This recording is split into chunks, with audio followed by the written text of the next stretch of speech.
আজিকালি বেছি সংখ্যক মানুহৰ ষ্ট্ৰেছত থকা দেখা যায়, ডিপ্ৰেশ্যনত থকা দেখা যায়।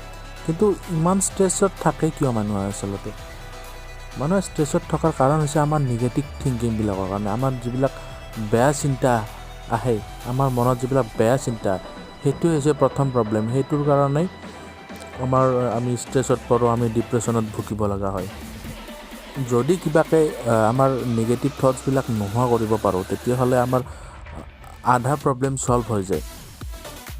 গতিকে এইবিলাক থটছ নোহোৱা কৰিবলৈ, এইবিলাক থটছৰ নিগেটিভ থটছৰ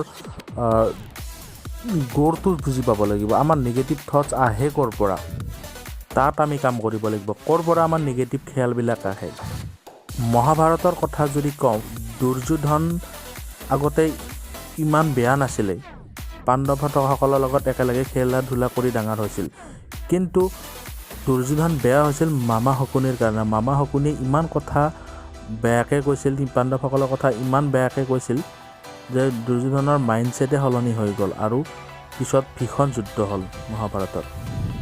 গতিকে সকলোৰে জীৱনত এটা নহয় এটা শকুনি মামা থাকে।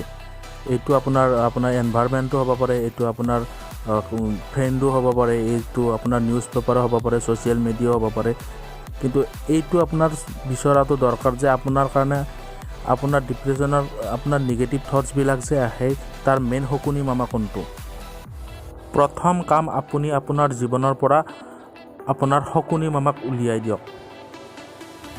এনেকুৱা কৰিব যদি সক্ষম হৈছে, তেতিয়াহ'লে আপোনাৰ নিশ্চয় আপোনাৰ নিগেটিভ খেয়াল অহা কমিব।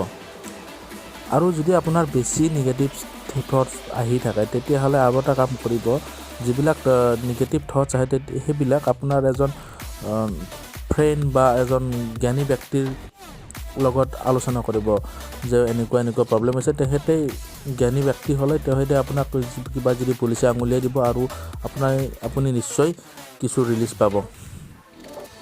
যেনেকৈ মহাভাৰতৰ যুদ্ধৰ সময়ত অৰ্জুনে বহুত ফকজাত পৰিছিল, বহুত নিগেটিভ থটছ আহিছিল অৰ্জুনৰ। তেতিয়া শ্ৰীকৃষ্ণৰ কাষত গৈছিল, শ্ৰীকৃষ্ণই সুন্দৰকৈ গীতাৰ মাধ্যমতে অৰ্জুনক বুজাই দিছিল আৰু অৰ্জুনৰো নিগেটিভ চিন্তাবিলাক নোহোৱা হৈ গৈছিল আৰু পিছত যুদ্ধ কৰিবলৈ সাজু হৈছিল।